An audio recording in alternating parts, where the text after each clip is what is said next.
Amy.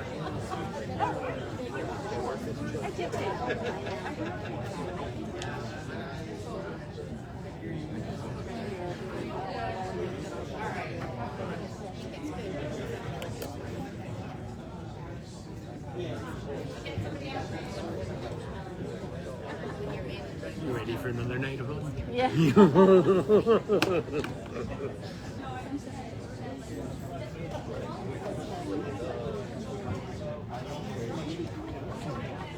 I'm going right here. Thank you, sir.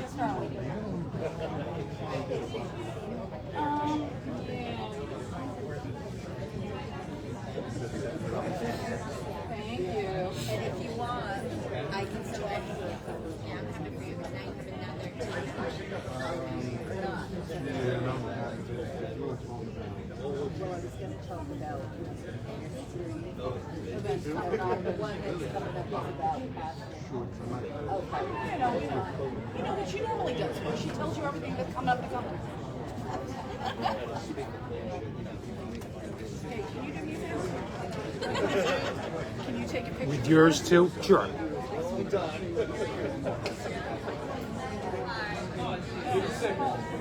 Only 4 more. Did she not make it in? I saw her outside.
Hi, Karen. Hi, how How are you you? doing?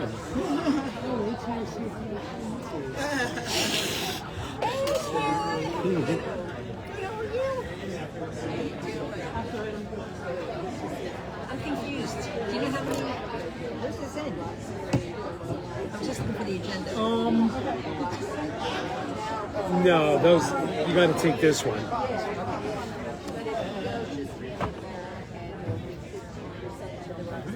I got the last one. Yeah, 8 to 8, so you can go for breakfast, lunch.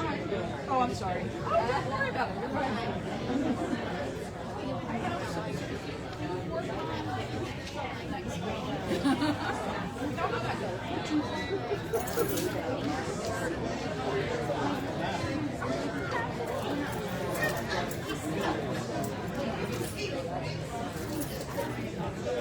So have you been at every meeting? You want to sit? No, I don't sit. Oh, I don't sit. Yeah, but they've been showing up at the budget meetings. I said what? They've been showing up at the budget meetings. I don't go to those. They were at the like at the Macon Commission meeting last Yeah, oh week. my God. Yeah. Yeah, what are they going to do? Well, they want them to come out with a statement. Well, they get Highlands protection. Yeah, I guess so. I guess that makes sense. They just want a Yeah, statement. yeah. And they should probably do it, right? Right. Well, no, they're not going to. Oh, no. Is there something that we take from here? The agenda? There aren't anymore. They're all gone. Of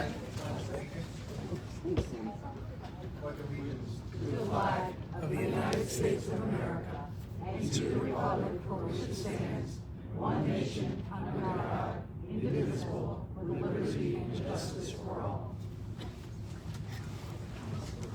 I'd like to invite Fire Inspector Pellicott to give us direction on the case of emergency. Good evening, everybody. The room is out of occupancy, so just remind you of the way you came in. It's an exit, a double exit there. Make your way outside. This exit on the side here. Make a right and a quick left to the hall and come down to the side as usual. So thank you very much. Thank you. Thank you. Amy, can you please read the open public meeting statement? Adequate notice of this meeting of the Township Council of the Township of Roxbury was given as required by the Open Public Meetings Act as follows. On December 31st, 2025, notice was emailed and faxed to the Daily Record, the North Star Ledger, the West Orange Reporter, and published in the Daily Record. Notice should also remain posted throughout the year on the bulletin board in the main hall of the municipal building. Thank you. Roll call. Councilwoman Albrecht. Councilman Carey. Deputy Mayor Crowley. Here. Councilman DeFilippo. Here. Councilman Hall. Here. Councilman Riley. Here. Mayor Patillo. Here. Thank you. And continuing, give an opening statement. Good evening, everybody. Roxbury Township continues to oppose the proposed federal facility for the reasons outlined in Resolution 2026-029, including its location in the residential area, significant water and sewer restrictions, and huge immediate tax revenue loss to the township.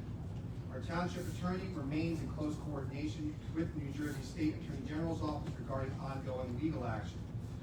Preparatory work completed over the past couple of months has enabled the Attorney General's office to advance more quickly than initially anticipated, and we expect the suit to be filed soon.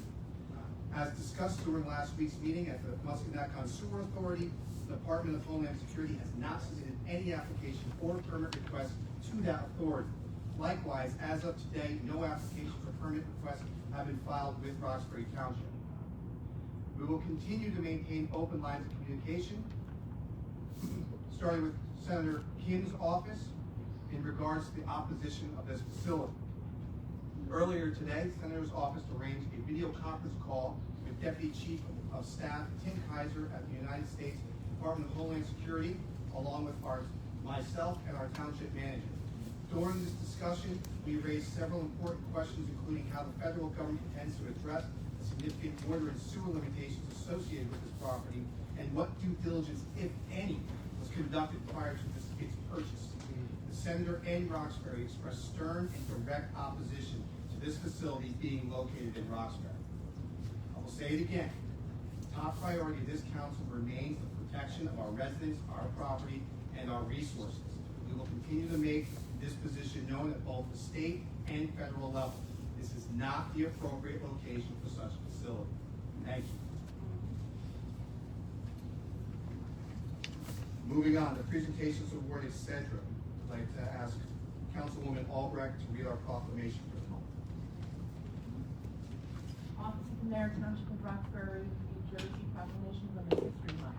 Whereas American women of every race, class, and ethnic background have made historic contributions to the growth and strength of our nation in countless recorded and unrecorded ways.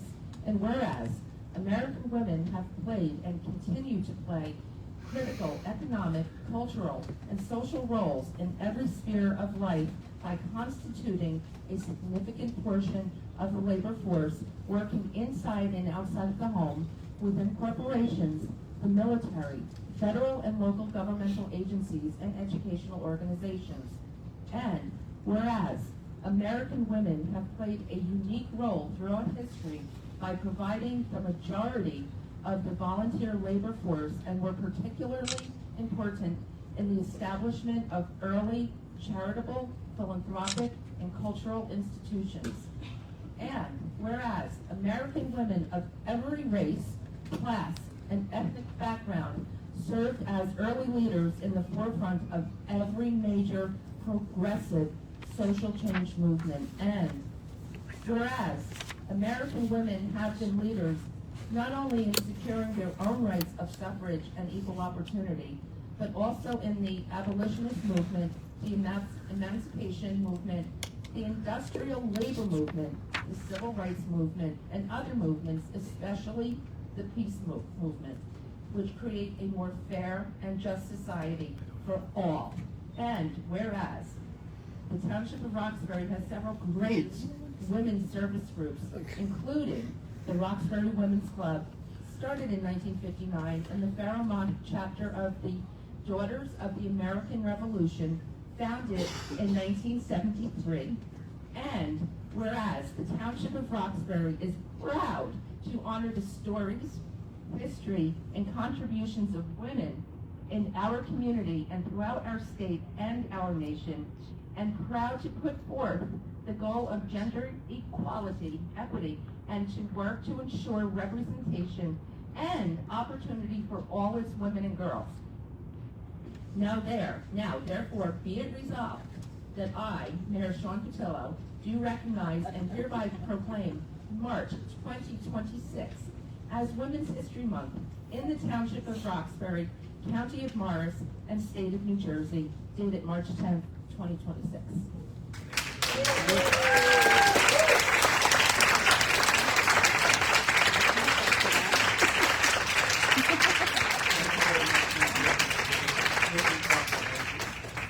Here with us tonight, we have the Fairmont chapter daughter of the American Revolutions, Sue Anderson and Kim Armstrong with us, as well as Roxbury Women's Club, Lori Santamaria and Patricia Russo to accept this proclamation.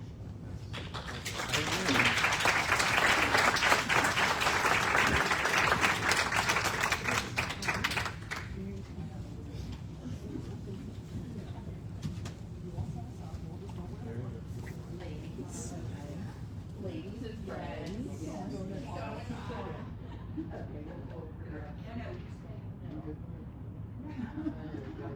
Oh my goodness. Cheese.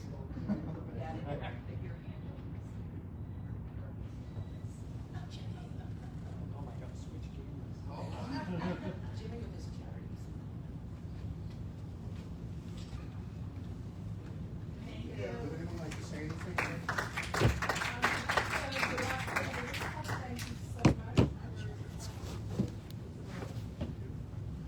And likewise, from the Fairmont chapter of the Daughters of the American Revolution, we appreciate this very much.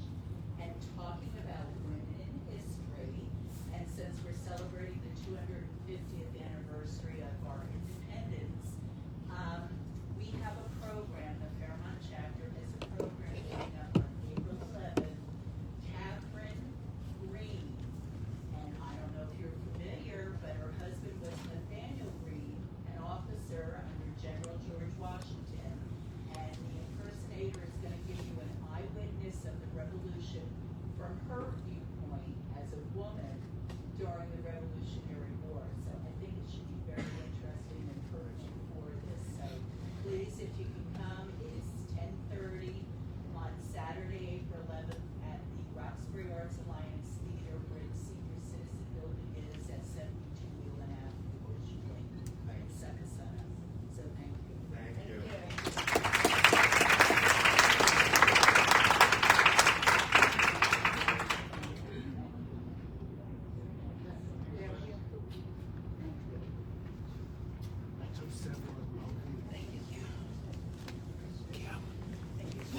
What's the women's club's names?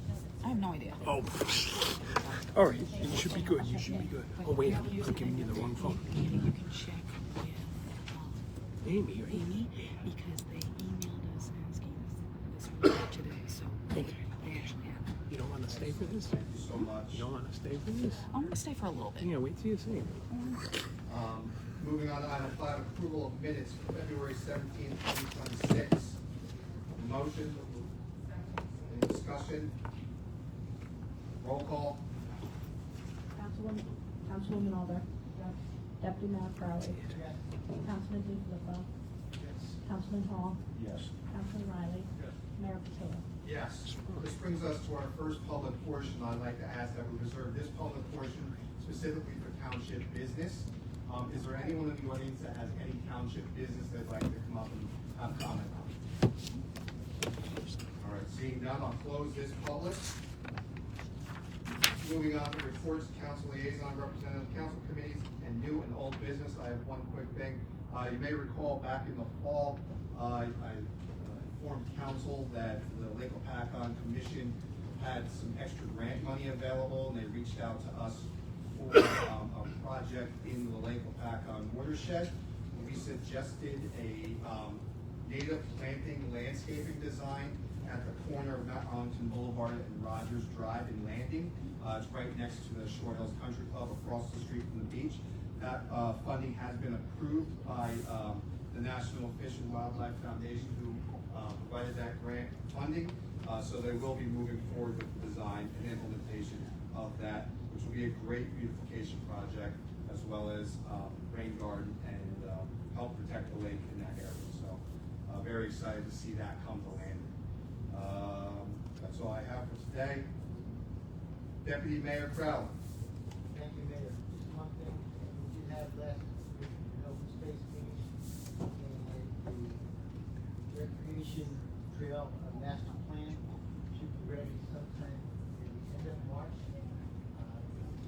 Pretty much the final copy that we'll have input in, and then Councilor Mayor will send everyone a copy of it. We can put in any other final changes to it, and then after that, probably a couple weeks after that, we'll be ready. That's it, Mayor. Thank you. Thank you. Councilwoman Albrecht. Thank you. JJ, it's that time again, every 6 weeks or so, I ask you about the water in the Ledger Basin and the acquisition thereof. And the item that came from Booker's office about grants, I kind of thought maybe we might fall under one of those that you sent out for that water, so we could look into that, please. Oh, yay!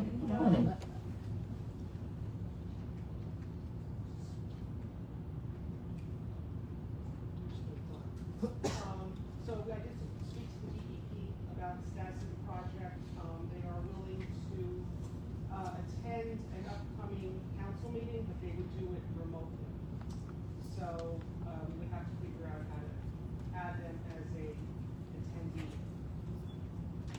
Okay, so that's the current status, but we have not heard anything formal regarding their review of the information that has been submitted. Thank you. One of our residents asked, actually. And a second item I have is that I was able to successfully schedule the mobile MVC unit to come to Roxbury Township again this year. That will be June 17th. So if anybody needs to get a real ID or renew anything in person, the mobile unit will be here for one day, June 17th. And we can do a hybrid of I'll give names for appointments, and then you can also go online to make an appointment. So if there's anybody that may need to renew around June, let me know. And I can give them a list, and they will be willing to accommodate us. And that's all I have tonight. Thank you. Thank you very much. Councilman Hall. Thank you, Mayor. A couple things for everybody to digest. Before I start there, I just want to say great work on the NJDEP and DCA grants for Horseshoe Lake, JJ. Really well done. I know Steve's out in the audience right now. I can't even begin to tell you how many hours that man put into these grant opportunities. But they're out, and hopefully we'll be successful on those for the new Horseshoe Lake Imagination Station that we're looking to move forward on. Also, great work on the federal grants opportunity, JJ, that you just released. I think that will be a tremendous benefit to us also with a lot of our recreation programs, so thank you for that, and look forward to working with the new grant team. I'm sure everybody in council is also. That's on the agenda for tonight, so good work on getting that out there. There's also a small RHA ANJEC grant opportunity that I know that Steve and I have been talking about. Hopefully we'll be able to get that and have a tree planting sometime in May. Just talk to Steve about that. That will be on the back end of the park, in the back peninsula piece. Some dates to look forward to. Our annual ACON is on the 28th. The beach blast will be on the 29th, and it's all coming together. Lots of work in that area, especially in the area of the 250th anniversary. We have our Memorial Day parade on the 25th. April 22nd, for those people that are available, we have a tree giveaway every year at the Roxbury Recreation, sponsored by Recreation and our Environmental Commission. And there'll be over 400 trees that the public can look at and take, no cost, but you only get 2 each. So come in and see us. Good idea to get there early, they go pretty quick. And just meetings are us. 250 committee meeting, recreation meeting, environmental commission meeting is this Thursday, and beach blast meetings. Obviously, there's a lot of very pressing things going on in Roxbury that are taking precedence over other things that we're working on. That's it for me, Mayor. Thank you. Thank you very much. Councilman Riley? The only thing I'm going to bring up tonight is that the planning board did meet last week for the first time in 2 months, and we met our new town planner. Her name is Maziel. You got to look at it, because then I'll say it wrong. Maziel Medina Ferrara comes with a great deal of experience, and I look forward to working with her. Excellent. That's all I have. Thank you. Councilman DiFilippo? And then Fred, the group of people that gets together to fund those fireworks, I think it was a broken record this year. Steve Albert sent the note out. 2 hours later, we had, what, $18,000? Yeah. Thank you for your tremendous donation on that, Bob. And also, yeah, it was the fireworks we have for the Horseshoe Lake Beach Blast. For you people who haven't been there, you have to show up for this. We normally have in the vicinity of 3,000 to 4,000 people, but the actual fireworks piece of that is self-funded. So we normally put out an all-points broadcast, and the councilman's point, within a matter of a day, I think we've got our full funding for the for the fireworks for this year. So again, it's zero cost to the public. You get an opportunity on May 29th. Please come and see us. And Bob, thank you. I didn't want to let it go, because there's a great community that does stuff like that all the time. Just 2 quick things, Mayor. Thanks a lot for calling on me. The library is going to have these digital book lockers. These are so cool. So now you can just scan your library card when the library's closed.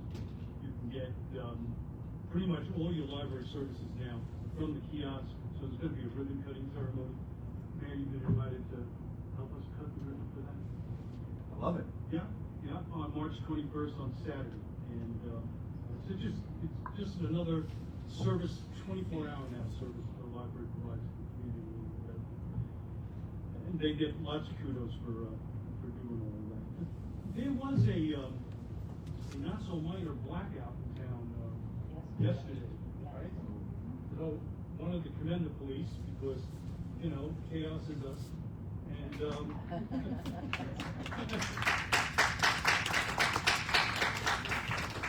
once again, a fabulous job, especially with all our burglar alarms going off.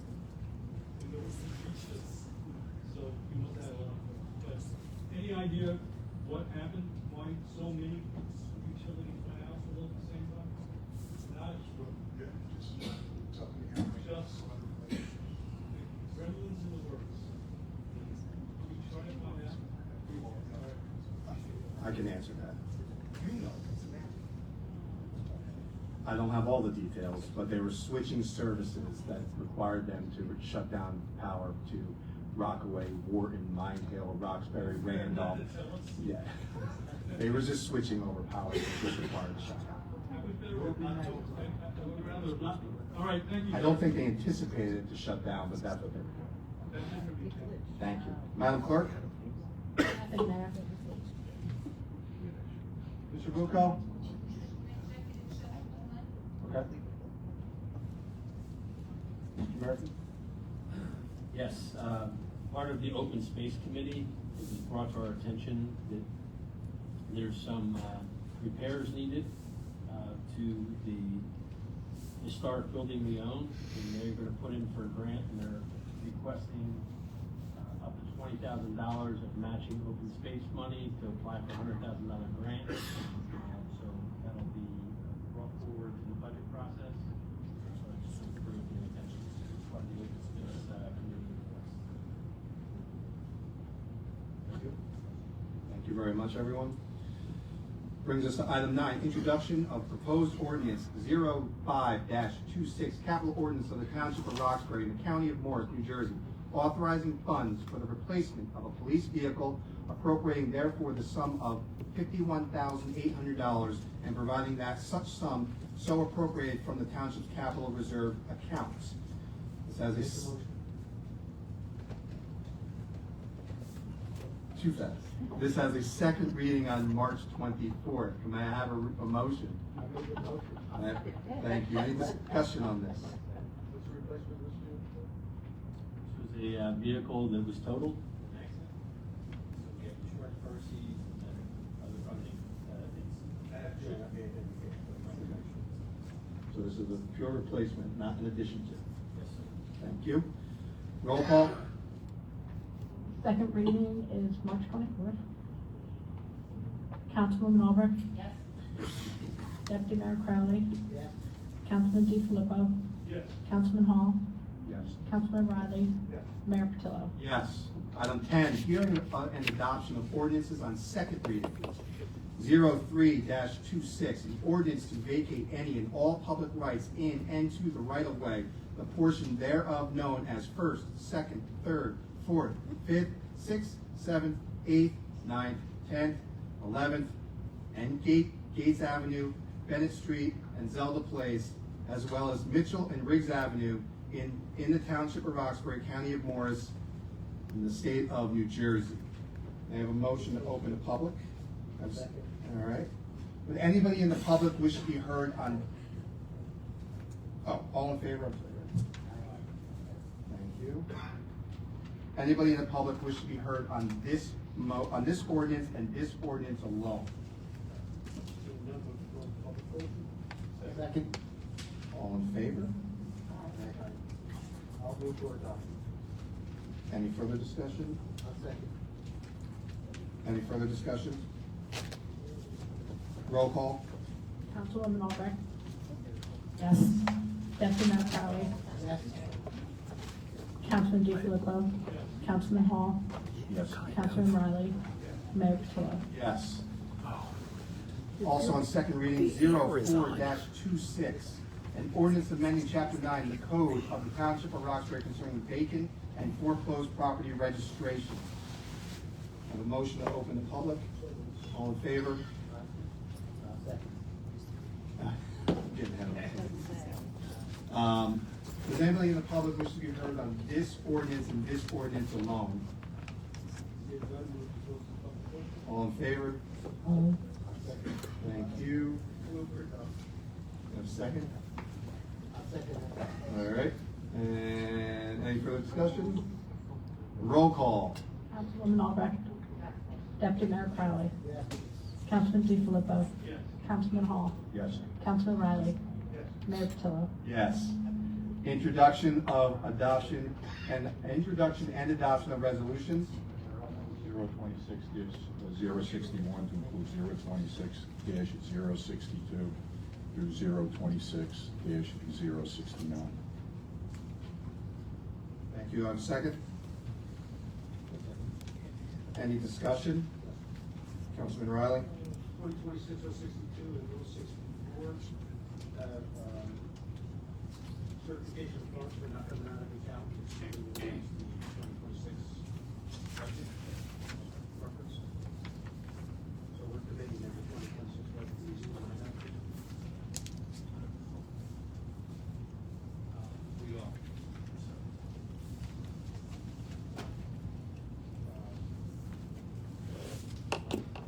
Okay, I'm not sure if this certification was that. Okay. We're the finance officer. We had the money to fund this. Again, we take the investment from the grant. I'm in favor of the projects, we just want to make sure that we're committing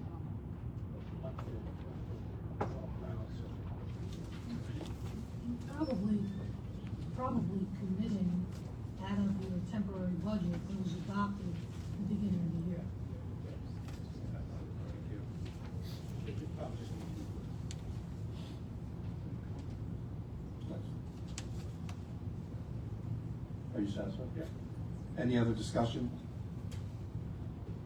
Seeing none, roll call. Councilwoman Albrecht. Yes. Deputy Mayor Crowley. Yes. Councilman DeFilippo. Yes. Councilman Hall. Yes. Councilman Riley. Yes. Mayor Patillo. Yes. This brings us to personnel change. There are none. Item 13, communications, February 27th, 2026, and March 6th, 2026. Any discussion? The only thing there, if I may, is items 2, 3, and 4, and 5. It says Donald Luciani is the clerk of Roxbury. So we have to change that to Randolph. Madam Clerk? Say Township of Randolph. Yes. Yeah. Thank you. Moving on. This brings us to our second public portion. I'd ask that everybody,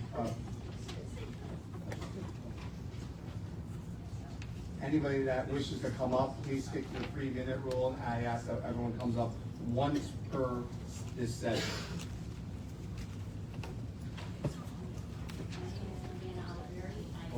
Can we get that mic turned on, please?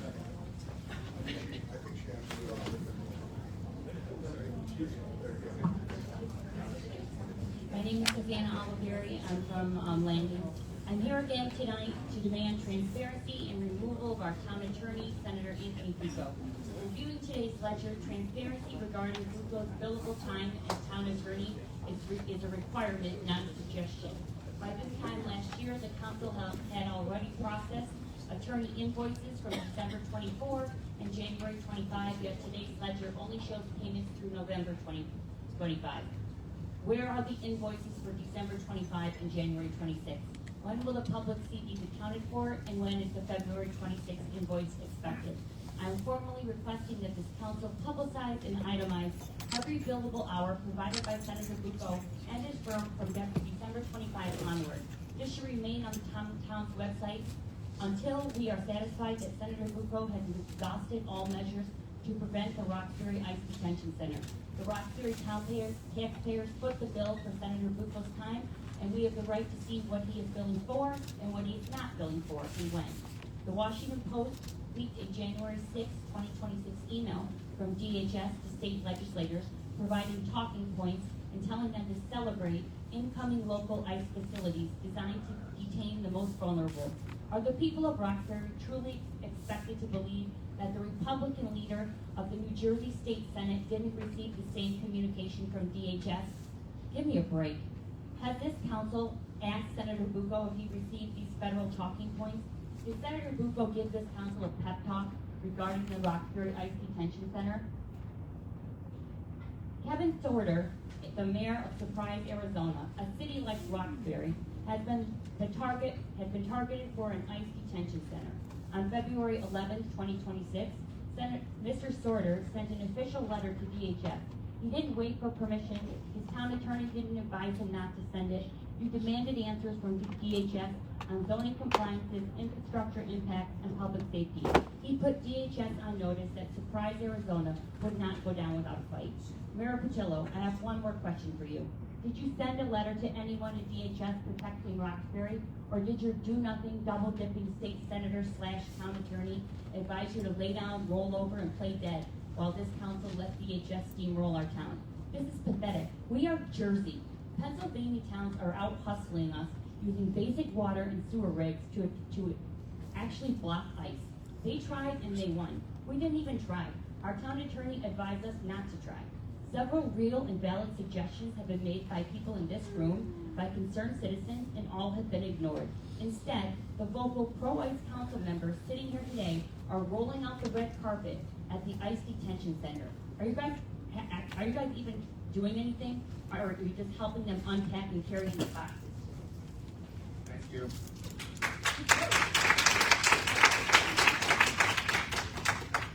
Good evening, Mayor and Council. My name is Jay Lipper. I reside at 5 Wilcox County Ave, Landing, where I've lived since 1965. I believe the residents of Roxbury elected local leadership to uphold the principles of self-governance, not to allow our community to become a repository for federal policy shortcomings.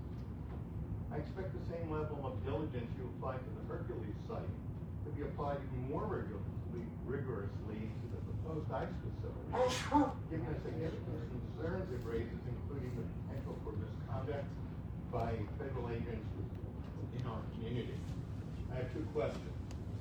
At the previous meeting, I asked council to consider inviting Congressman Payne to address both you and his constituents, us, regarding the ICE facility. Has this been considered? Two, despite submitting multiple requests and questions to the Congressman, I've received only a generalized response unrelated to the issues I raised. It's not addressed any of the specific concerns of my request for a town hall. He will not engage directly with residents. Perhaps he would respond to questions presented by this council. Will you invite him or formally request written responses on his behalf of the community? If not, may I ask why? You spoke when you opened the meeting about working with Senator Kim, but I haven't heard anything about working with Congressman King. He's our representative, we're local. Can't find him except in Buckeye. You know, he has time to go the whole district for that. How about this? Thank you. Thanks, sir. Hello,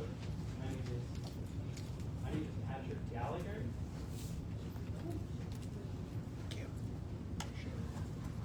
That's it, huh? Should be good. All right. Hello, my name is Patrick Gallagher. I'm a resident of Long Valley, New Jersey, and I am also representing the Skylands branch of the Democratic Socialists of America. This is my third time at this town council meeting. I've never really civically engaged at the local level before, but hearing about the sale of this warehouse to be converted into a concentration camp has swayed me to speak. And not only that, I wish to applaud everybody that's spoken before me. I recognize many of the faces here week after week doing their part to provide legal ways that we can oppose this warehouse. I wish to state that this barbarism has no place in Roxbury, New Jersey, and it has no place in this country. I am glad to hear that you have been in some contact with those thugs at DHS, but I want to make sure that you are not only sending a message on your own behalf, but on ours. I am not from Roxbury, but Long Valley is still quite close, and actually, up until 1792, parts of Long Valley were part of Roxbury. So, you know, we're all kind of in this together. We're all in the same general area. I just wish to state my firm opposition to this warehouse, and I do think that it should be celebrated that something's being done. But ultimately, I think we're coming up upon the 250th anniversary of our liberation from England. Are we going to, in this same year, supplicate ourselves to a tyrant, a tyrannical federal government that wishes to eliminate due process for people? I don't think your council should stand for that, and I do applaud your efforts, and I encourage you to continue opposing this in any way possible. And I will be there with you, and Skylands DSA will be with you, and Ninja will be with you, and I just want to affirm that. Thank you. Thank you.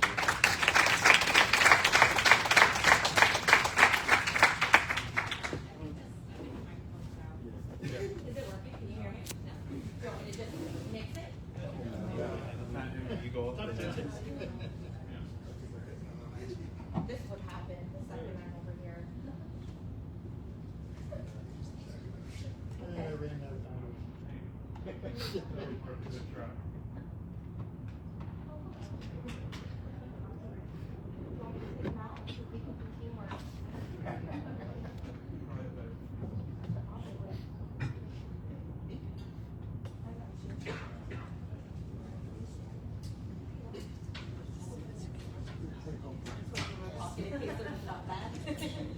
Trying to my remote later.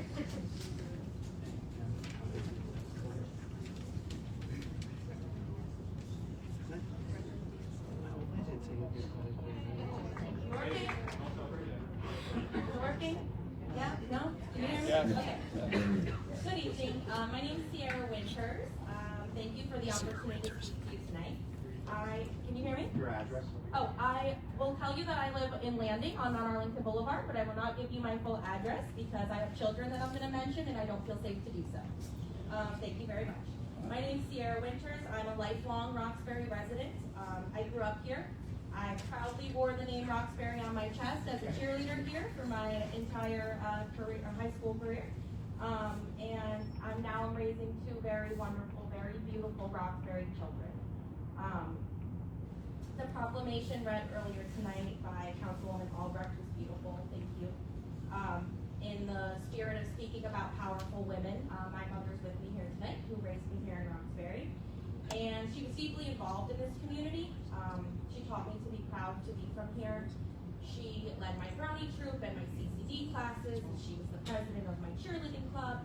And taught me that when you care about something, you invest in it and you speak up for what matters. And that's why I'm here tonight. I've heard a lot and read a lot of articles that say that it's not Roxbury residents coming forward to oppose the ICE detention facility in this town, and I really take issue with that as somebody who is extremely proud to be from here and extremely disgusted by the notion of this coming into my hometown. I'm not going to go into all of the ethical, economic, environmental, millions of reasons why, because I think we have a bit of a consensus on that. I have heard that you oppose this, and I thank you for publicly opposing this. I do ask that we take it a step past words and resolutions and really start fighting and acting, because words and resolutions aren't working and they're not enough. So I appreciate what you've done. I encourage you to keep going. My first concern is our town's legal representation. I do believe that Town Attorney Anthony Bucco has publicly supported ICE and federal policies that I think are in opposition to our values. And I think that's a conflict of interest. I think if you personally believe that what ICE is doing is right, and I don't see how he can be a good representative of what we need and what we're asking for if it's not aligned with his values. So respectfully, Senator Bucco, I guess I'll call you Town Attorney Bucco in this room, respectfully, I ask you to resign from representing us on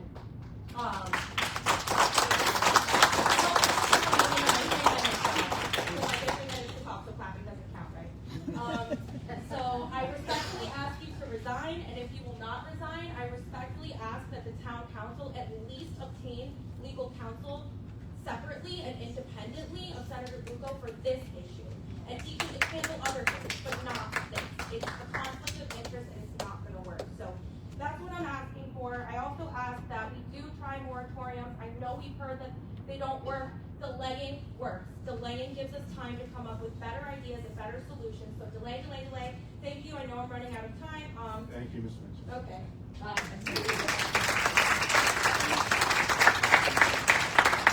Good evening, gentlemen. My name's Alan Evans, and I'm here to say the elections matter. I was a candidate for town Your council. address, please. Oh, I live on Berkeley Drive in Second number 70. I've been here for 32 years. I finally took action and decided to run for an open council seat this year. We've gotten good percentages. It keeps going up and up every year. But what I feel is that DHS and the federal government looks at a town's elections and says, okay, they've been Republican for so long that they'll just roll over when we roll into town. Okay, so I truly believe that elections matter. And I'm sorry I lost, but we did make a good showing. Number one, I do support police. All right, police definitely belong in our town. They are an important part of our community, but they are not wearing face masks. They're easily identifiable. Okay, ICE is not. They're wearing masks. They're not trained. They're just thugs. So, you know, it scares me, the fact that they're going to be in this town. All right? We didn't do enough to stop it right as of now, and everybody was surprised. Oh, by the way, when a month and a half that they were going to, buy this warehouse, there was no prior notification Our state senator didn't know. Tom Kane doesn't know. Nobody knows, and it was a big surprise. Okay? So it's just, I just find it unfathomable that we never got any kind of notice. And I think that once again, they looked at our town, they looked at our town council, they said, oh, these guys are solid Republican, and they don't care, and they'll let us do whatever we want. That's it. Thank you, sir.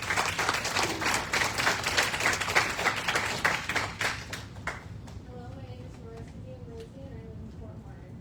I am here today because I am deeply disappointed and frankly disgusted with the lack of action from the leaders in this room, especially the men who have the power, the platform, and the responsibility to speak against the proposed ICE facility in our town, yet has chosen silence.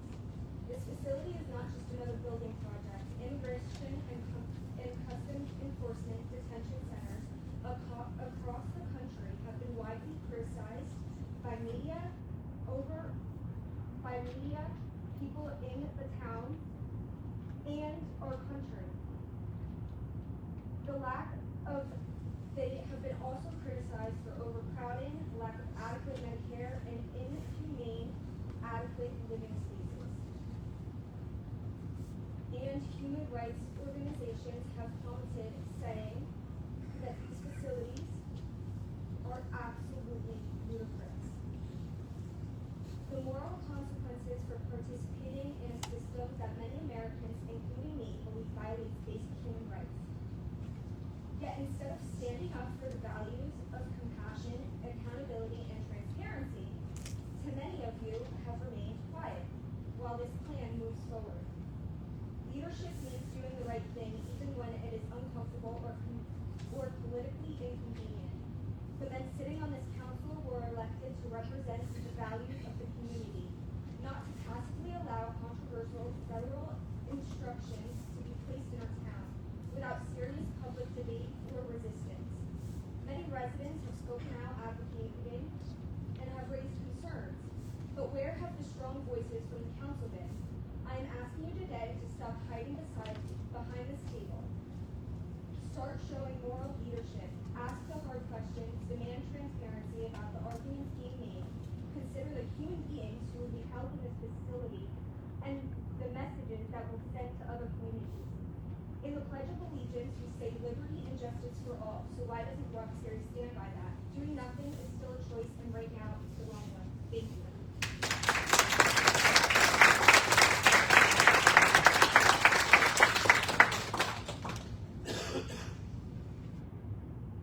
Hello, Brady Green Montague. I bring with me a statement by Sparta Councilperson Neil Clark to Roxbury Town Council. Good evening, council members and Roxbury citizens. Thank you for indulging me and allowing a member of the public to bring my remarks to you. I am your ally in this fight and come with compassion, not criticism of your plight, to stop a disastrous development that will irreparably harm Roxbury. Roxbury's situation spurred Sparta to stop this traffic-generating, water-draining, and infrastructure-busting development from coming to our town. On February 24th, Sparta Town Council unanimously introduced an ordinance prohibiting detention centers as a permitted use in all zones. Though our council is sometimes divided along partisan and policy lines, we are united in delivering and fighting for what our constituents demand. No development that drains our water supply, clogs our road, and cripples our infrastructure.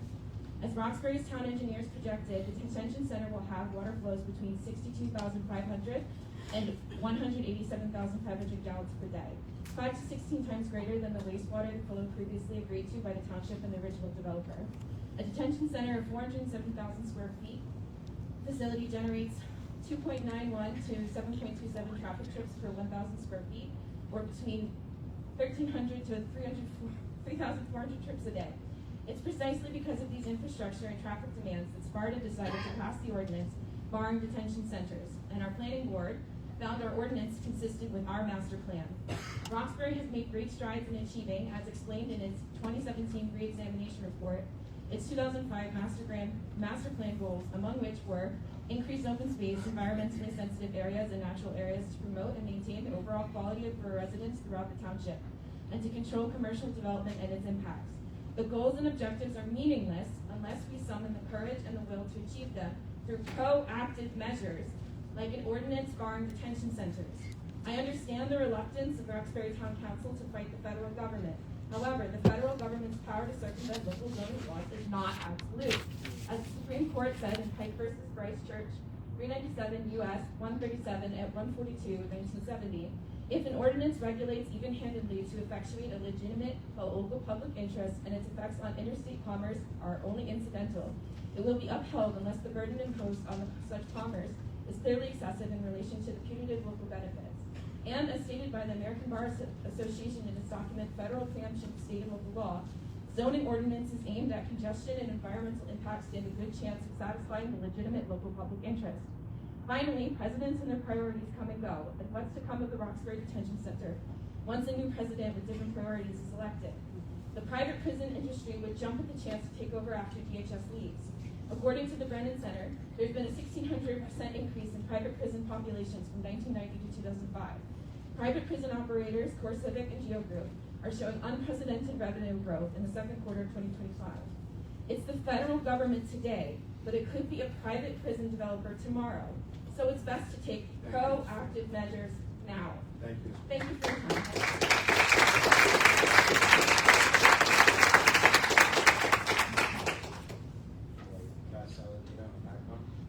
It's forgiving because I'm not as prepared as I usually am, but I don't know if you guys are active on Instagram or whatnot, but IceGov, like the official department, posted last week a video of Cory Booker talking about us, and they captioned it, Senator Booker is either lying or uninformed. ICE officials have met with the mayor, the city manager, and city council members of Roxbury, New Jersey to discuss the purchasing and utilization of an industrial warehouse as a detention facility. Well, I'm not saying I trust them, okay?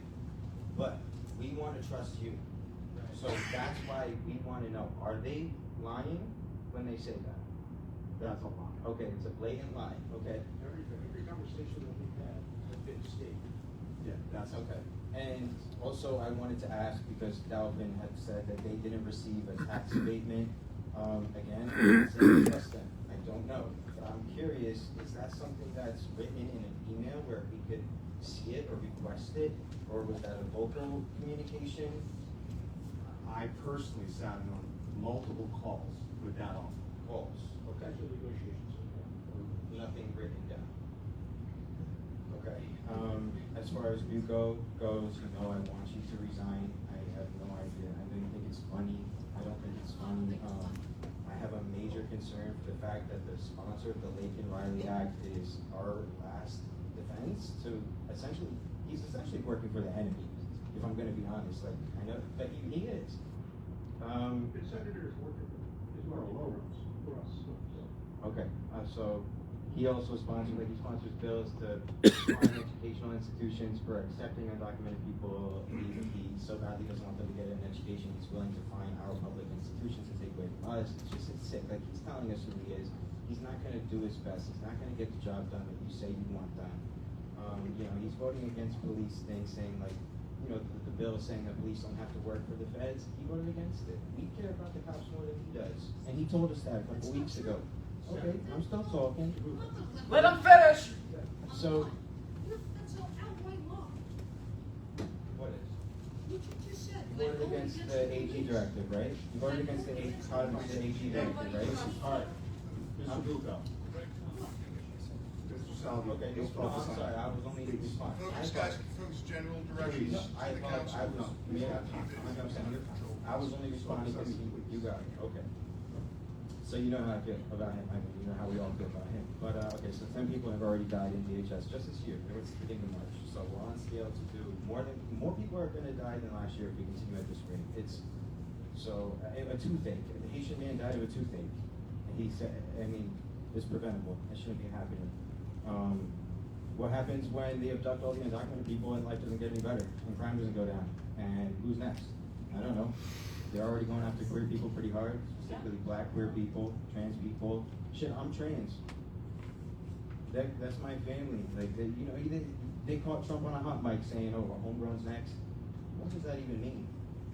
Our president's out here talking about women are of legal age at the age of 6. We really got to get it together. We're also bombing Iranian children right now. Thank you, and sir. Lebanese children as well. Thank you. Okay. Thank you.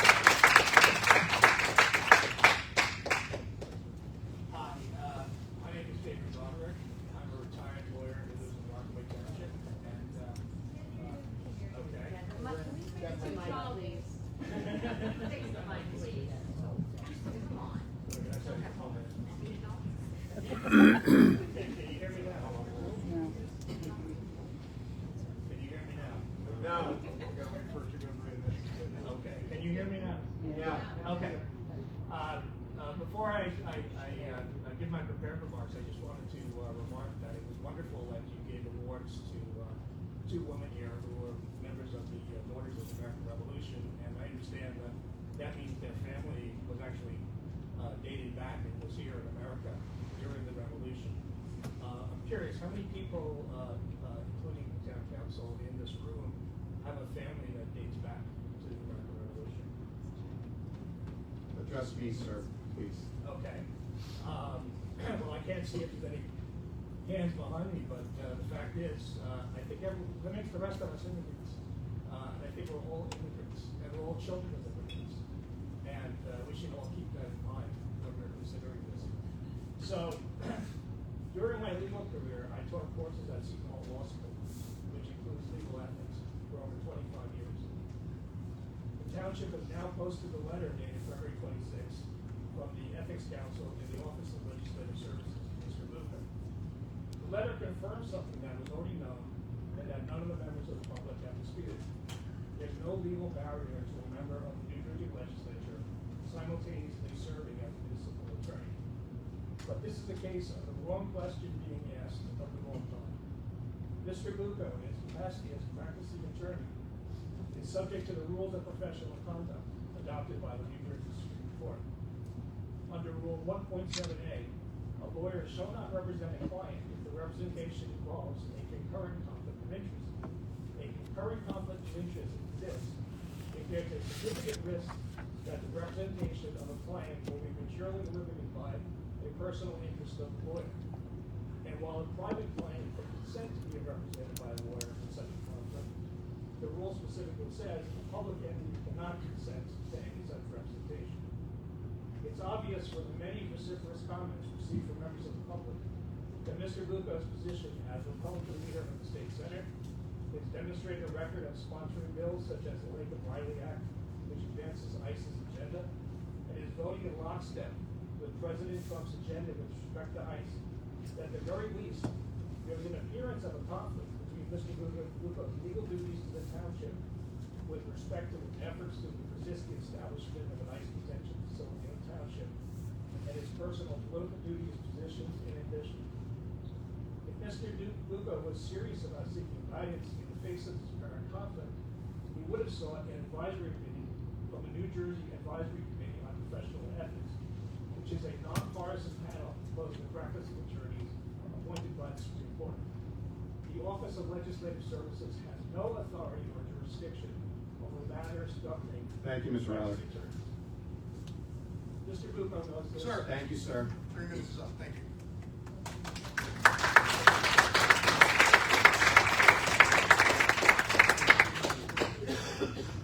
Good evening, Animal Government, 87 St. John's Avenue, Parsippany. People go to a lot of public bodies about this ICE jail, being told what they can't do. Now, no employer ever wants to do that, and as taxpayers, that's what we are too as public officials. But we'd rather think of ourselves as partners, because we all have a stake in the verdict of manufactured drought and environmental and moral disaster that this place would be if it opens. All kinds of things that couldn't be done have been done, because people didn't give up before they started. Like getting some 400 people back out of a concentration camp in El Salvador, and in fact stopping 10 of these warehouse gulags so far. We can stop it here too, but we're not going to unless a lot more people in power get as serious and committed to it as those of us who serve. Yesterday, Gothamist reported that it was in a call with DHS that the mayor, deputy mayor, and Councilman Riley, quote, determined local legislation would not effectively block the federal government from moving forward. I'd suggest that you not consult the Fox as to the prospects for your hen house. As we said before, passing local laws throws up one of the many roadblocks you should be using all of in stopping or slowing this disaster. It also makes the most decisive demonstration of who you really are. This is a federal government that has nothing but contempt for the laws you respect and uphold every day, and the rest of us have to follow and gladly do. In getting these ordinances on the books, you'd be sending a message that law matters, if it truly still does. But even that is beside the point, that there are federal laws that DHS is ignoring, and that you are fully within your rights, I would say obligation, to hold them to. As Dave Broderick has pointed out in past meetings, and I know Mr. Bucco is in possession of information on, 40 U.S. Code Section 3312C requires that the federal government may only begin to alter any building, quote, after consideration of all requirements of state and local laws such as zoning laws. And Section D requires the head of the federal agency to consult on plans for the building with state and local officials, and on request to submit the plans in a timely manner for review by those officials for as much as 30 days. Section E says the federal agency must give due consideration to all recommendations that we make to take local conditions into account. So far, we don't know that they have recklessly started work on the building with no regard to permits and inspections as they did at the Lake Hall. So, have you or will you be sending them a letter demanding that these steps are observed before any work starts on the site? It would be part of an effective, valid, and imperative process for giving them the obstacle of what they're supposed to do by their own laws, and can help in any pending lawsuits over what they have violated. So I'd like a simple answer as to whether you will be taking this step. Thank you. And maybe after the public comment period is over, you ask them to a comment in response, because I think that's an important and very simple and very reasonable question to ask. Thank you.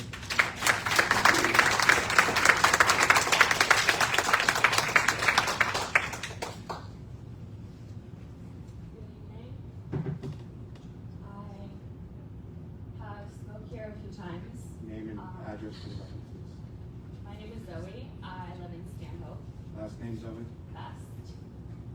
I spoke here a few times already, more eloquently. Today, I would just like to remind you that we're doing this in our free time, and we're more tired than you guys are. There's a lot of really hard jobs out there, and I appreciate you guys doing your job, but we need to step it up. So, there's a lot of really smart people in this room. This is what America's about, starting down here at this level. So don't act like there's not fight.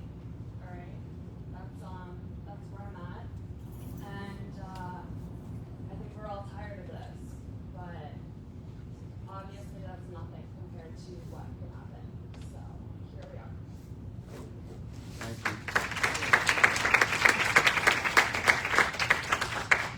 Good evening. Steve Spotts, 64 St. Mary's Drive. I'm a proud 14-year Roxbury resident.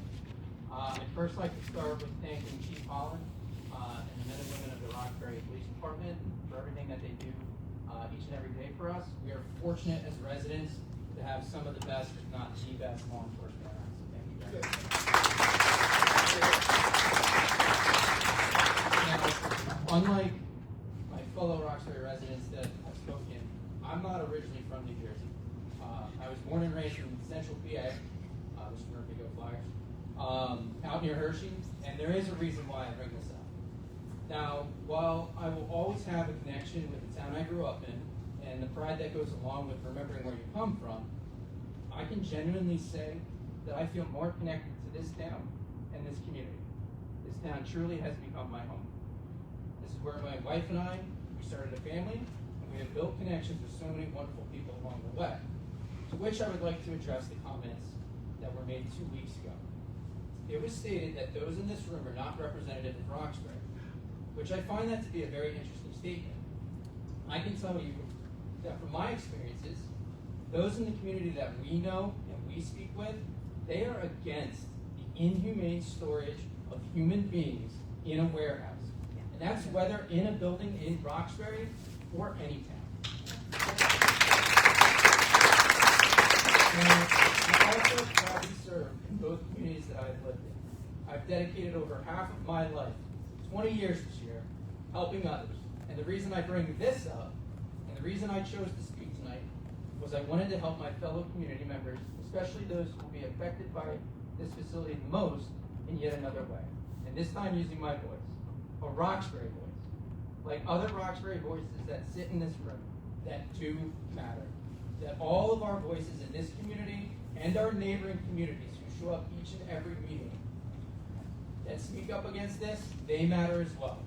Especially when what we are speaking out against is the inhumane treatment of other human beings.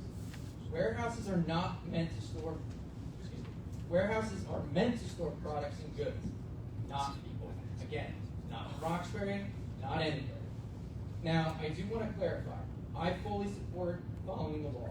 I fully support law enforcement. Criminals should face punishment for crimes they commit. But what we are seeing right now from this administration and the treatment of human beings in these types of facilities, it's not law enforcement. These facilities are inhumane, cruel, criminal, and have no place in American society or any society. Please, do everything possible to not allow this to come to our community. And do it not just for Roxbury, but all of our neighbors as well. As a proud Roxbury resident, please fight this with everything you've got. And just remember, we're here for you, and we're in your corner. Thank you.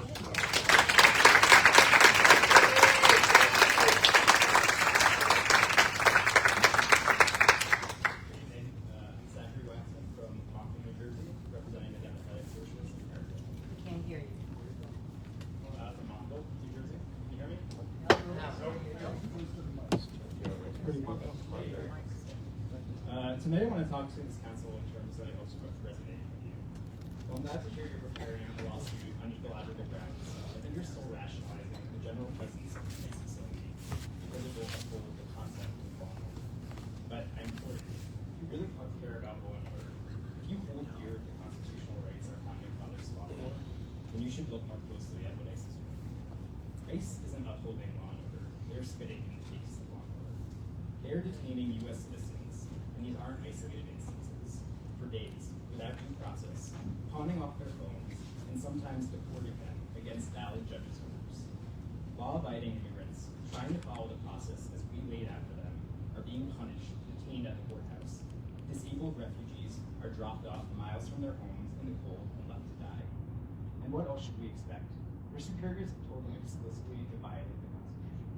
This isn't law and order. This is chaos and cruelty. This is a game. Let's talk about real law enforcement, the police in this town. Between the application and vetting process, police academy, and probationary period, it can take 1 to 2 years to become a fully fledged police officer, imbued with some of the most sacred responsibilities in our society. ICE officers are being released into the field in less than 50 days, and they are some of the least qualified people out there. Some have been arrested as sex offenders. You can see it in the disorganized way that they deal with crowds. Chaotic scenes of officers shouting conflicting commands, chemical agents discharged near schools, and even death of nonviolent observers. ICE is not going to make your police officer's job any easier. And while I thank this council for the extra funds it's allocated to keep protesters safe while they are protesting this facility, do you really think the protesters are going to go away once the facility is opened? This facility is going to be a ground base for operations all over the tri-state. People's lives are going to be uprooted. There are going to be more and more protesters. Some protesters may even be violent. And when things go wrong, your police force will be boxed out of the investigation by DHS. Do you think your constituents are going to stand for that? Why aren't you fighting harder to prevent this from taking root in your town? What's it worth? If you think DHS is upholding law and order, please consider it. Thank you for your time. Thank you.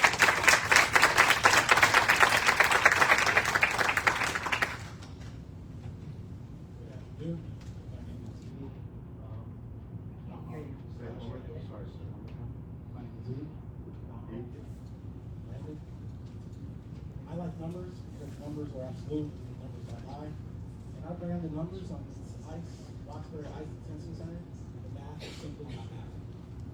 Let's look at actually what's being housed in the Roxbury ICE Detention Center.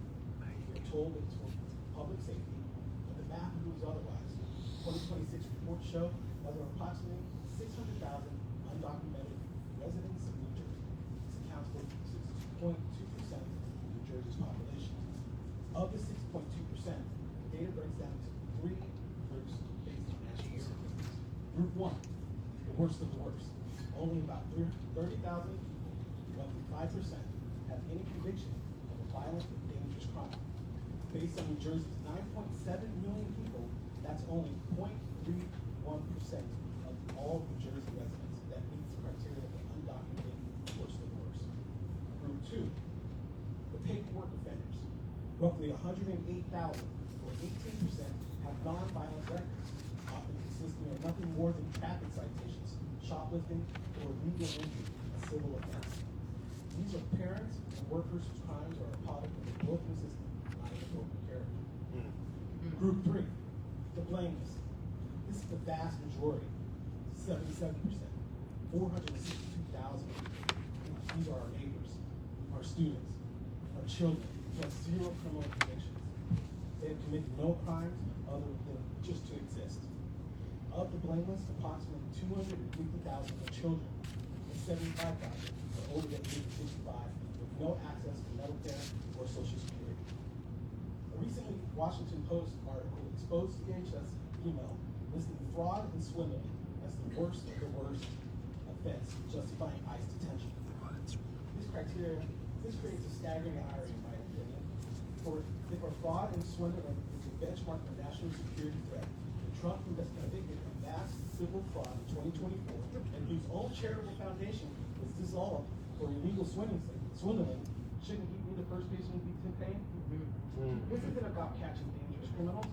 DHS is a building of 1,500,000 bed trap that will catch 19 innocent neighbors for every one undocumented person who's ever committed a worse than the worst crime. This isn't a target security plan. It's massive taxpayer-funded dragnet for the blameless. So I ask the council, do you truly believe that the lie that ICE is only targeting dangerous criminals? If you do, either willfully or ignorantly, completely align with ICE's agenda that uses force in deplorable conditions to promote human rights violations. Thank you.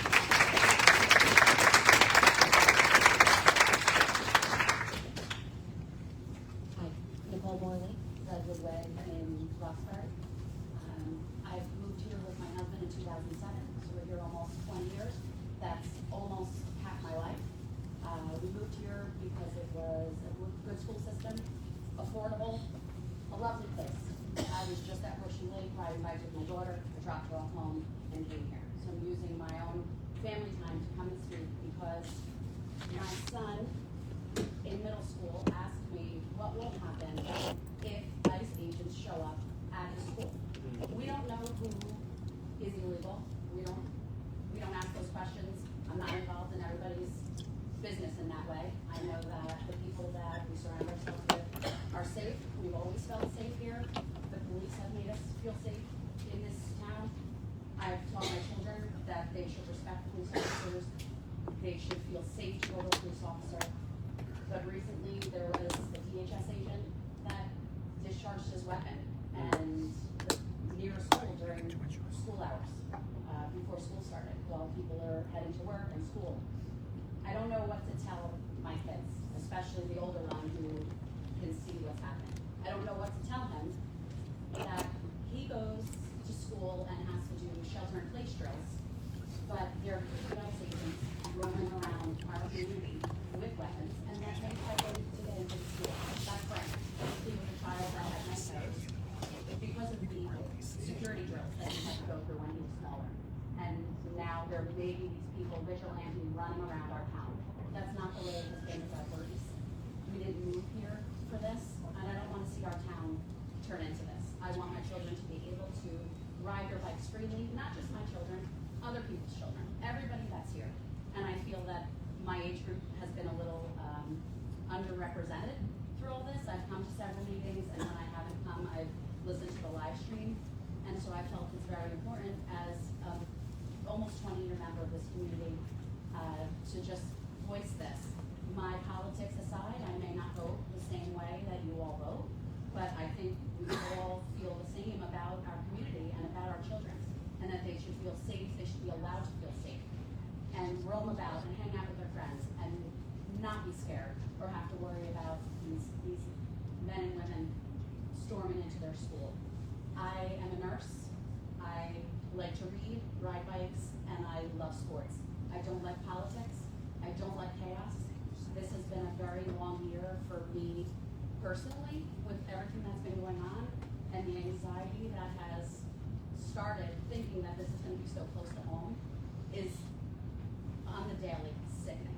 And I just hope that what you worded so strongly from the beginning of this meeting, I really do hope that you're all doing the most that you can to keep our community safe and let our kids be safe and be kids, and that's why we moved here. Thank you. Thank you.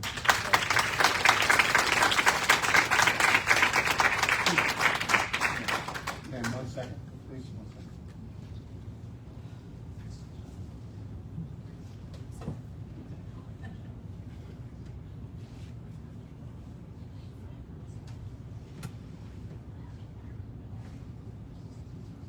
Thank you very much. Hi, good evening. Can you hear me? No.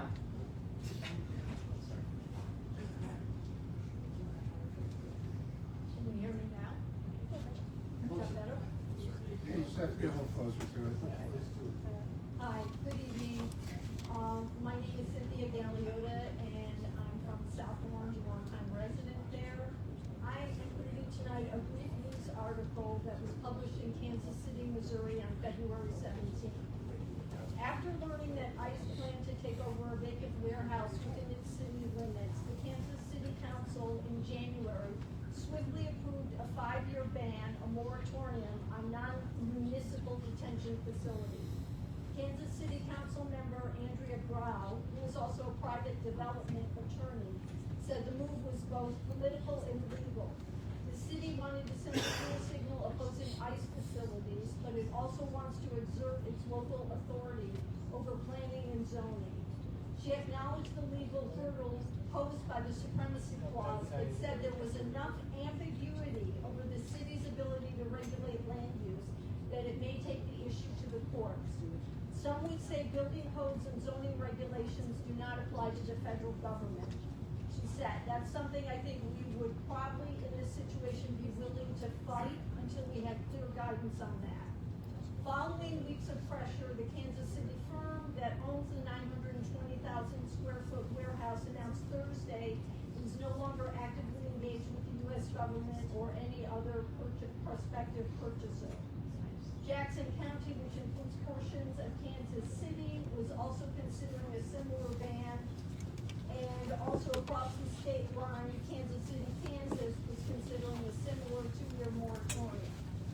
There are clear limitations on cities' abilities to stop federal projects, said Nestor Davidson, who is a professor who teaches land use and local government law at Harvard University. The federal government can assert immunity from certain state and local laws, including zoning, but it's complicated and there are nuances. Still, Davidson said some case law had shown cities may have stronger legal footing for zoning rules that are broad and not directly targeted at specific federal government projects. I expect to see litigation, he said. I think you're going to see these conversations play out as land use fights often do, both in the legal and in a political venue. That's the end of that article, and I just want to say, if there's one thing Americans know, for better and for usually for worse, it's how to fight an unwanted building project. Right. You pass ordinances, you fight it out in court, you appeal, you marshal public protest, you make it hard and you drag it out and you don't give up.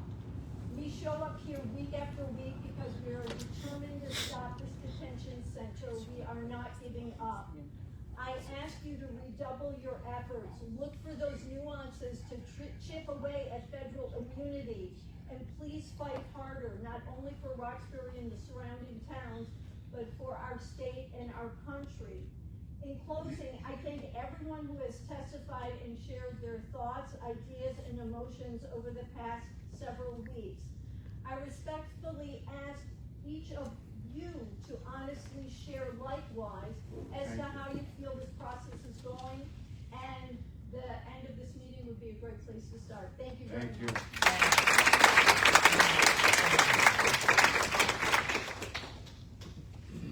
Good evening. My name is Anthony Lee. I'm from East Hanover, New Jersey. I'm a member of the DSA, Skylands Democratic Socialists of America. I'd like to say that the reasons which the Roxbury Town Council has given, such as impact to water, for opposing this facility, such as impact to water and sewage, what one council member has cited as, quote, very real and important reasons, are indeed real and important. Indeed, Maryland sued the DHS on National Environmental Protection Agency grounds, since not a single environmental impact study has been produced related to the construction of a new detention I hope in your discussions with our elected officials that this is a route that you may pursue. But I must insist that it would be a mistake to suggest that people's concerns about ICE are not real, as if concerns about harm to human beings are somehow less real than statistics. When ICE builds a concentration camp, and there are scholars of the Holocaust who have agreed with this terminology being used, they do everything they can to fill it. The gentleman before me noted how the vast majority of people detained by ICE are not dangerous criminals. You do well to take note of the facts he cited. As he mentioned, many of those who they will fill it with are immigrants going through the legal process of citizenship, following the law only to be trapped by masked thugs who then call them criminals. I'm wearing this scarf tonight in solidarity with La Cordia, a Palestinian-American immigrant and Patterson resident who was abducted in just such a way, targeted because she dared protest a genocide that killed almost 200 members of her family. This month marks a whole year since she was abducted and shipped off to a detention center in Texas without any contact with her family, despite immigration judges twice saying that she could be released. But such concerns aren't real, right? I guess neither is the case of Gene Wilson Brutus, who died a day after being detained in the nearby Delaney Hall Detention Center in Newark, even though, according to his family, he was in perfect health when he entered. By allowing this concentration camp to be built, you are inviting harm not just to the residents of Roxbury, whom you serve, but to potentially 3,000 or more people across the state, as that is the projected capacity of this camp, both documented and undocumented. Stop it before it's too late. Thank you. Thank you.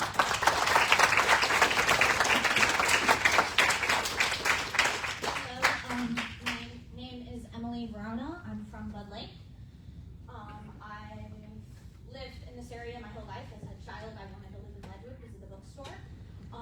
My mother's lived in this area for over 50 years. I wasn't originally going to speak because I have a lot of anxiety, but this issue keeps me up at night, and I imagine it keeps a lot of people here up at night. And I just want to emphasize that lives are on the line.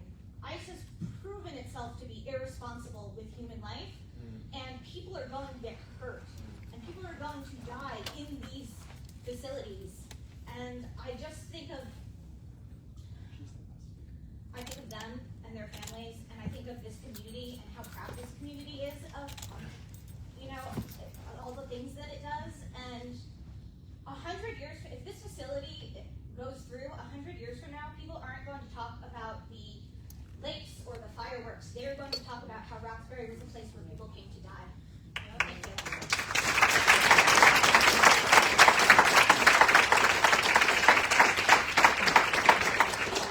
And I live in Mount Tabor. I'm sorry. Jean Marie Emler, and I live in Mount Tabor. I already read this once, but I have a feeling that you may need to hear it one more time. It is sobering to reflect the words of Anne Frank from 1943 and recognize the haunting similarities to some of the challenges we face today in society. She wrote, "Terrible things are happening outside. Poor, helpless people are being dragged out of their homes. Families are torn apart. Men, women, and children are being separated. Children come home from school to find that their parents have disappeared." Diary Van Frank, January 13th, 1943. These words, though written during one of the darkest chapters in human history, echo eerily in our modern world. Stories of displacement, family separation, and marginalization of vulnerable persist, reminding us of the importance of empathy, advocacy, and action in the face of injustice. Anne Frank's diary serves as a timeless reminder of the consequences of indifference and the necessity of standing up for humanity. It calls on us to reflect on how we treat one another and to ensure that the history does not repeat itself, although we're past that now. It is our responsibility to build a society rooted in compassion, understanding, and unity. Thank you. Thank you.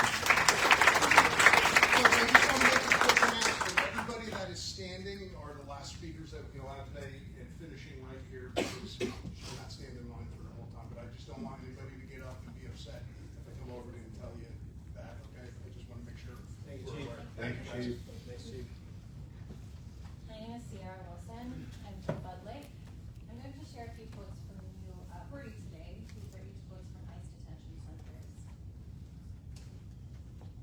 On my first day at Clint, I spoke with an 11-year-old boy who was caring for his 3-year-old brother. Both were fending for themselves in a cinder block cell with dozens of other children for 3 weeks. When I met them, the little one was quiet, with matted hair, a hacking cough, muddy pants, and eyes that fluttered closed with fatigue. The next quote. We came to the United States, where I hope to build a better and safer life for us.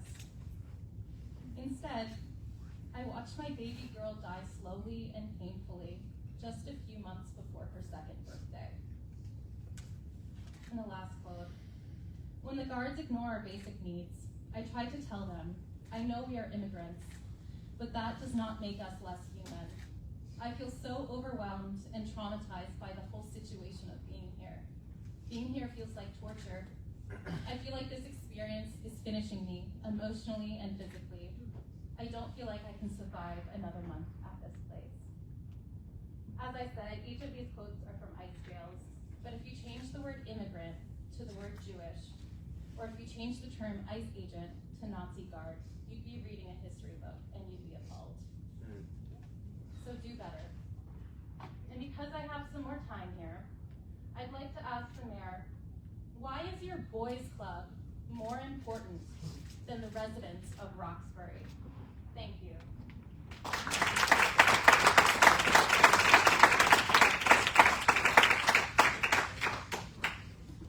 Hello, my name is Olivia Dorico. I live on Gordon Road in the lower Berkshire Valley, which is in Roxbury. Let's continue. My friends had to wait for emergency help for a long time, sometimes for days. Other women shared that they'd given up on seeking help, deciding it was better to endure severe health consequences than to visit that center and be treated inhumanely. That's from a student who had a valid visa who was wrongfully detained at a Louisiana ICE facility. Another one, a Catholic friend told me, even God cannot hear us here. She prayed night and day just the same. That's from a Tufts University student who was wrongfully detained at a Louisiana ICE facility. Another one, the agents said that if we made too much noise, they would take our food away. They said that if even one person made noise, they would punish us all. So we tried to stay as quiet as possible. Another one, I don't want to spend 3 years in this and come out dead. I am in disarray. I am scared. There is nothing I can do to help myself because I am in this place. It is really difficult. I think they're waiting for bodies to start dropping in here before they take this situation seriously.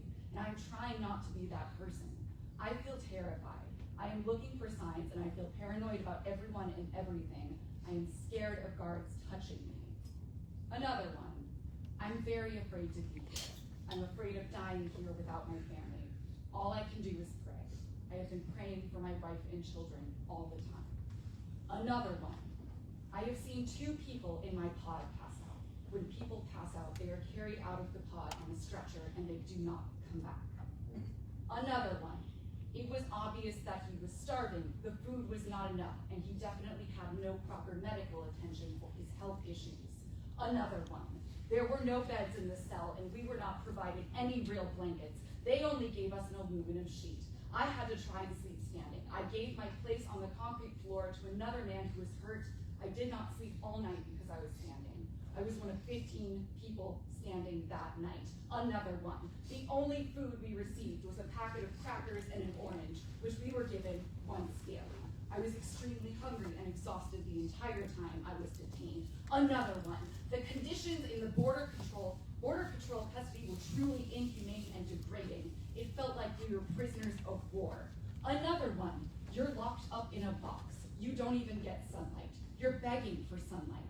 Imagine that. Another one. Adelanto looks like a prison, smells like loneliness, feels nasty and frustrating, and many more things I can't describe, but it will drive you crazy. The last one. After being treated for a broken ankle, I was released from the medical facility with a prescription medication for the pain, but Border Patrol agents took those pills from me.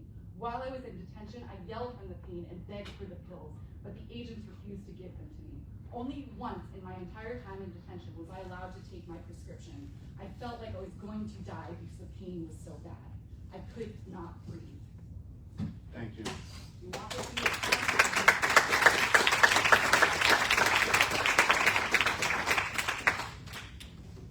My name is Chris Satiro. I live in Mount Olive. And yeah, I didn't grow up here, but I came here for everything. I had friends that lived here growing up. And when I graduated college, I did an AmeriCorps program where I spent 2 days teaching every 7th and 8th grade class over at Eisenhower Middle School. And those are the kids that would potentially be taken by ICE. They could potentially lose their parents from ICE. And again, there's nothing being done in this town to protect them. No one in this room wants to hear that a moratorium would fail and that you don't even want to try. Pass it, and then they can fight it. And then even if we delay ICE by a month, a week, a day, we're fine with that, right?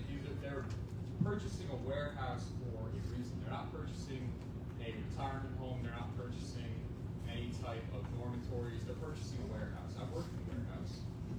They want to store people like cattle, right? They don't have beds. They don't have adequate water and sewer. And trying to outsource your moral responsibility as representatives to OLS, to the Attorney General's office, to Senator Bucco, who's been dragging his feet this whole entire time. We don't want to hear that. We want to hear you guys take responsibility. We want to hear you guys passing ordinances, debating ordinances, resolutions, anything that can be done to slow down ICE.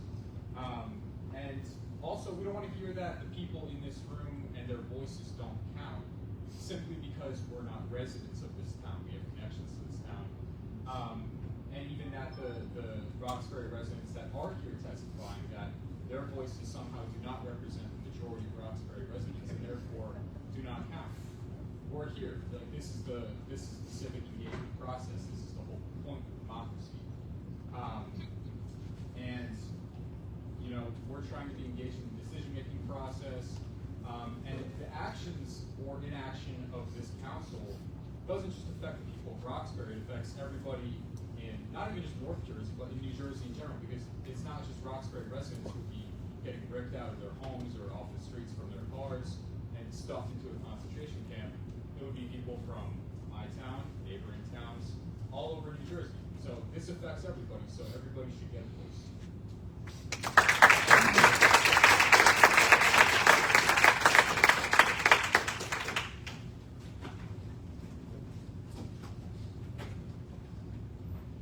Good evening, Honorable Mayor, Honorable Council members, Honorable State Senator.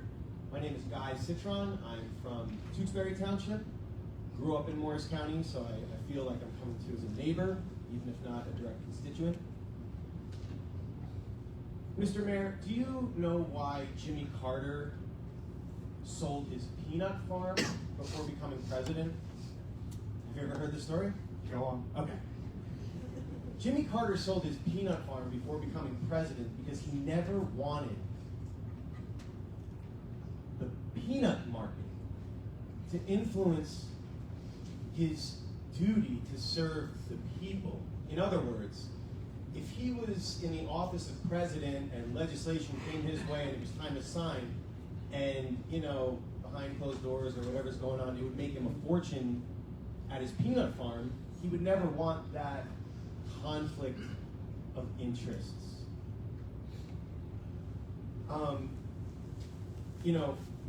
I don't know the state senator very well, but I'm sure he does a tremendous amount of wonderful things for this community and for the state of New Jersey. But in this, just giving benefit of the doubt. And, in this specific matter, and again, I don't want to abuse this analogy, It seems like he has a duty to the Republican Party insofar as he's a leader. He's the Senate Minority Leader, which has clearly taken a very hardline stance for setting up peanut farms all over the country. I mean, sorry, detention centers. So, I don't want to belabor the analogy. I think you hear me, and I think other people spoke more eloquently. But that is what we see, outside looking in. And then the second thing I wanted to bring up was this talk about the Supremacy Clause. That the Supremacy Clause somehow enables or gives the federal government the right to do whatever they want to do. I'm not a lawyer. I really should have gone to law school because now I get it. Wow, it's got 564 municipalities. There's a lot of work for lawyers to do. That's great. I missed that boat. But that can't be. And I did a little bit of digging, and to my very layperson interpretation, it seems like the Supremacy Clause can't void other aspects of the Constitution, namely like our Bill of Rights. So we are looking at, as other constituents mentioned tonight, a gross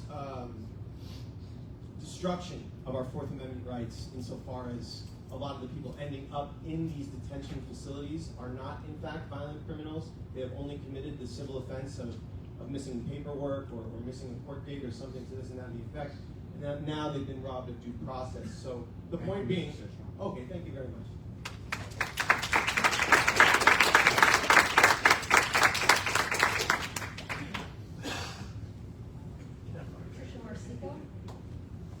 I was a resident of Roxbury for 13 Your years. current address, please. Coatless Drive, next.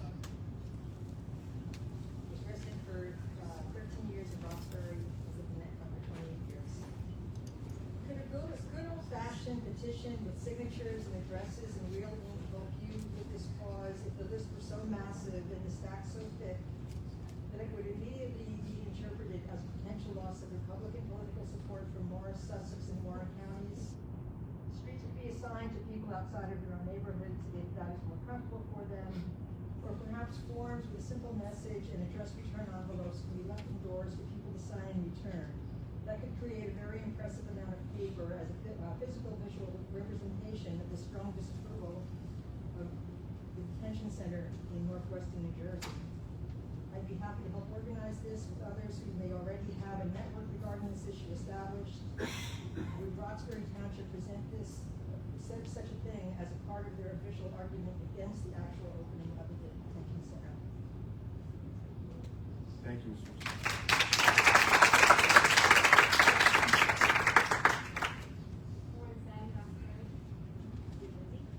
Can you hear me? Lauren Sag. I've lived here for 13 years and I love this town. I raised my family here, and that's why I'm speaking up tonight.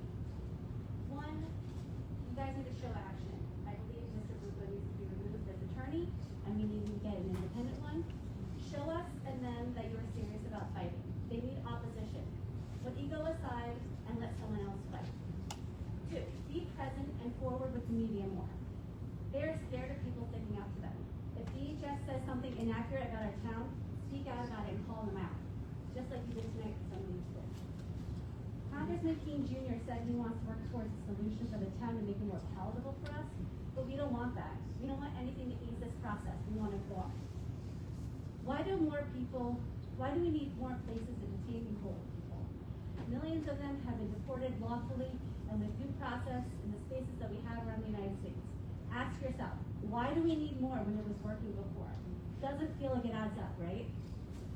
It's a shame that we have to fight so hard for human rights and decency in this day and age. It should just be ingrained in us to do what's right, and this isn't it. When speaking about the amount of Roxbury Township residents standing up here is lacking, I disagree. We are a community. An actual community doesn't have boundaries, and it involves our neighbors in other towns too. They care for us, and we will for them too. We are in this together, and we need the village to stand up with us. Not everyone can take time to come here at 7:30 to a town council or march, but here we are speaking up for them too. I will keep coming here every week and sending emails opposing this concentration camp in our backyard. If you don't show up to vote, you don't get a vote. Hello.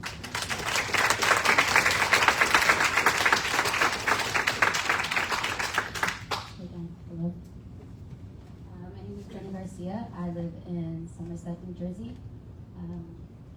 Every day, my friends and I receive a call from somebody who's had a loved one kidnapped by ICE.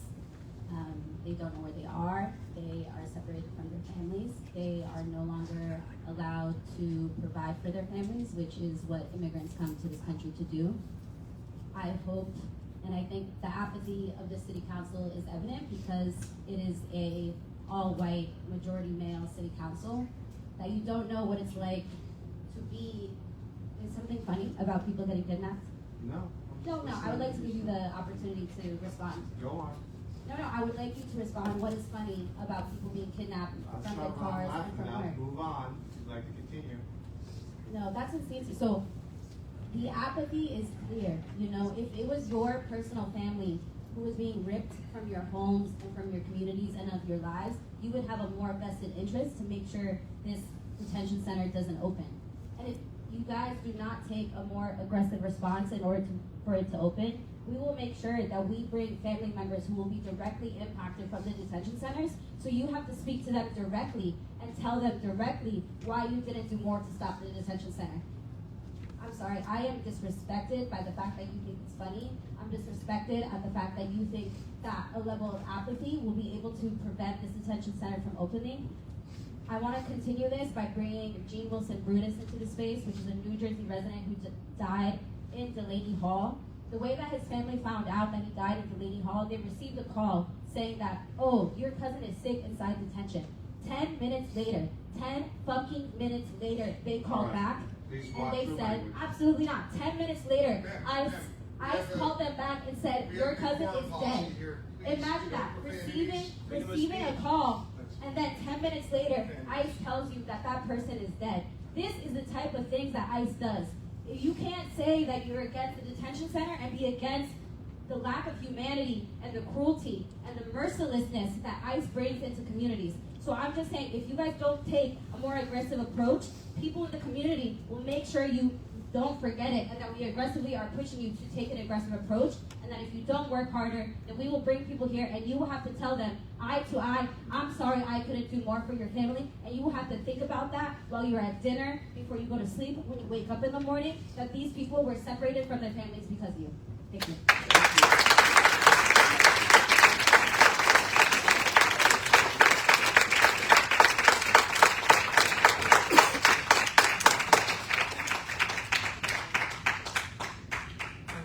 Hello, my name is Zachary Rogarnis, and I have been a citizen of Roxbury my entire life.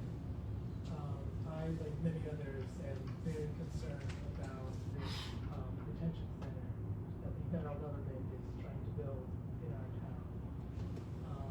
Many reports have come out about the conditions at the various detention centers like this one across the country, about how people are being denied food, being denied essential health care, about how they're being crammed into these tiny cells which are filthy. People before me have already spoken extensively about these conditions. ICE has been detaining people without due process, which is in direct violation of the Fifth Amendment of the U.S. Constitution. So I just want to say I am asking you, as a citizen of Roxbury, I am begging you to please do everything in your power to prevent this facility from being built here. Thank you for your time. Thank you.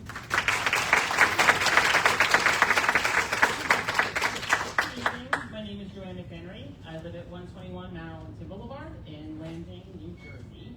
Thank you for the opportunity to speak here tonight. It is certainly a right that I do not take for granted. Earlier tonight, you heard from my daughter, Sierra, who talked about being a Roxbury family. Matter of fact, we are a Roxbury family. My daughter's name is on a fence post at Imagination Station. I hope the new plans don't intend to take that fence post down, and if they do, please give us a chance to reclaim our family fence post.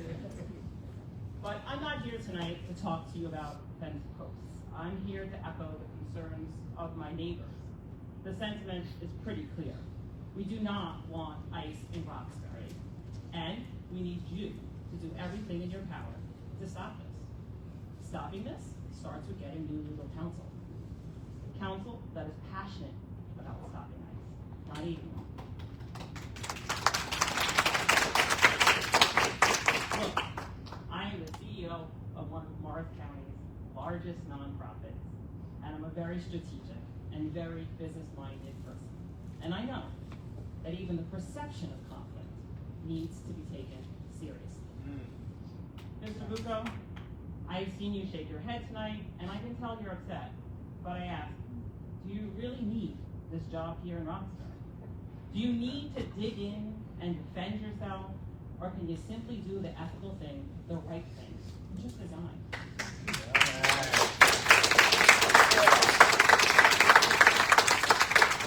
Or at the very least, remove yourself from advising on the town's ICE response.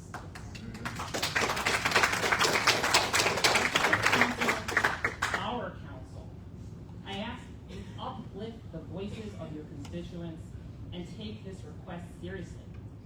Give this town the council it deserves, one who will proudly and publicly oppose an ICE detention facility in our town. Thank you.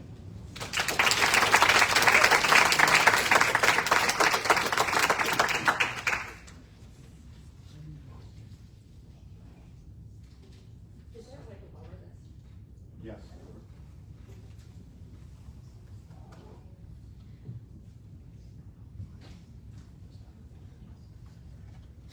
My name is Bonnie Rosenthal, Randolph, New Jersey.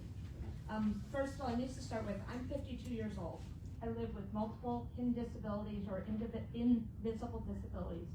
My whole life, I've been taught to speak up for those people who don't have somebody else to speak up for them, or to help somebody who doesn't have somebody to help them, and all. I'm speaker number 29 tonight, 84 minutes. I have to thank you guys for listening to everybody who does deserve to speak this evening. 12 of the people here are Roxbury residents. 12 of the people who've spoken are Roxbury residents. So those of us who aren't, we don't vote here, but we save lives here. And we will save lives here. And all. And the fact that there's currently detention facilities in Elizabeth and Newark, please realize that there's going to be a lot of people brought to Roxbury. And it's going to be a heck of a lot easier to bring people from Randolph or Stanhope or Hope or wherever. So we are all impacted. And no matter what happens, we're going to continue to be here. And we're going to continue, God forbid it opens, be there to save lives. The other thing I want to say is, I mean, joke or not, if you guys stop this, you're going to have shorter meetings. So maybe we're for that. And the last thing I'll say is something that hopefully everybody in this room can heed. To the world, you may be one person, but to one person, you may be the world. I've spoken up multiple times up here, not about the facility, not about Mr. Bucco, and all, about people's hearts, and all. Really, it comes down to, can you really, in human nature, in your heart, if you stop to think in your heart, can you really handle what is going to be about at the facility? And last but not least, and then I don't need it to go on record, the fact of having the podium here means the absolute world to me. 2 weeks ago, I had a very bad hand tremor. I don't get nervous to speak. I get nervous over the time, which I time myself at home. But 2 weeks ago, I turned over my paper, and I thought I was going to be cut off because it was taking me so much time to find the words on the page with my eyes. And last week, Cass, wherever he is, held up my paper for me. Thank you so much for having the podium here. It allows me to have something to hold on to, which makes my tremor. Thank you very, very much.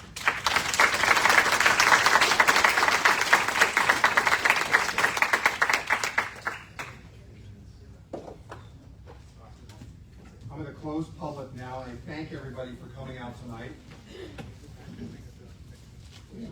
session. We do. The topic will be litigation, Department of Homeland Security.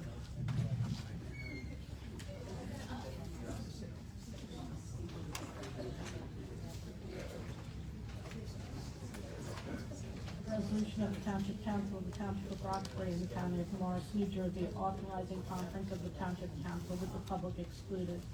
Where it is deemed appropriate, the Township Council discuss the matters hereinafter mentioned without the presence of the public in accordance with the provisions of RS 10:4-12B, being Section D of the Open Public Meetings Act. Now therefore be it resolved by the Township Council of the Township of Roxbury, matters relating to litigation, Department of Homeland Security shall be discussed by the Township Council without the presence of the public. You need a second? All in favor? We're gonna go into executive now. We will not be taking any action. I don't have a time on how long it will be. But when we return, we do not anticipate taking any action when we return. Okay, that's the end of the meeting.